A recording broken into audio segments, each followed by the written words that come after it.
আল্লাহর প্রতি ভক্তি ভালোবাসা রাখে না, তার কাছে এটা একটা বোঝা মনে হয়, এটা একটা বার্ডেন, কঠিন একটা চাপ মনে হয়। আরে সারাদিন না খায় থাকা, এই আমরা আড্ডা মারতে পারি না, আগের মতো বিনোদন করতে পারি না, এই সেই ইত্যাদি, এগুলো তার কাছে বোঝা মনে হয়। কিন্তু মুমিনের অবস্থা তা নয়, তার বিপরীত। তার কাছে এই ইবাদতের সময়গুলো আরো কেন দীর্ঘ হলো না, আর একটু কেন করতে পারলাম না, এটা তার কাছে একটা আকাঙ্ক্ষার বিষয় হয়। তাই রাসূলুল্লাহ সাল্লাল্লাহু আলাইহি ওয়াসাল্লাম থেকে মুমিনের উদাহরণ মসজিদের মধ্যে এমন দেওয়া হয়েছে, সে যেন পানির মধ্যে মাছের অবস্থা।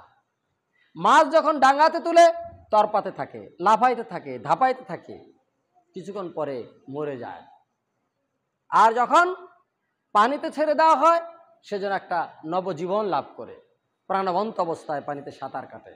তো মুমিন যখন মসজিদে আসে, ইবাদতের মধ্যে প্রবেশ করে, তখন তার অবস্থাটা হয় সে যেন প্রশান্ত জায়গাতে আসলো। সমস্ত রকম দুশ্চিন্তা, দুর্ভাবনা, হতাশা, অস্থিরতা সব এখন পিছিয়ে পড়ে গেছে। আল্লাহু আকবার বলে সে সব কিছুকে পেছে ফেলে দিয়ে আল্লাহকে সর্বোচ্চ ঘোষণা করে সে সালাত শুরু করেছে। এই অবস্থায় একটা প্রশান্ত অবস্থার মধ্যে আছে, যেমন মাছ পানিতে ছেড়ে দিলে তার অবস্থাটা দাঁড়ায়। আর যে মুনাফিক, তার উদাহরণটা হলো একটা খাঁচার মধ্যে বন্দি করা পাখি।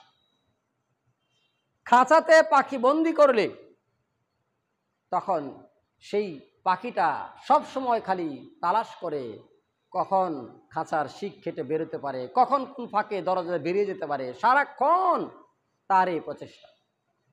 মুনাফিকের অবস্থাটা এরকম, মসজিদে আসলে সারাক্ষণ ওই অবস্থা, অস্থির, কখন মসজিদ থেকে বেরোতে পারবে, ইমাম সাহেব কেন নামাজ শেষ করে না, এত দেরি করে কেন, এত লম্বা কেরাত করে কেন, এত লম্বা সেজদা রুকু করে কেন। এই চরিত্র হলো মুনাফিক। সুতরাং আমরা যেন এই চরিত্রে না আসি, সেটা আমাদের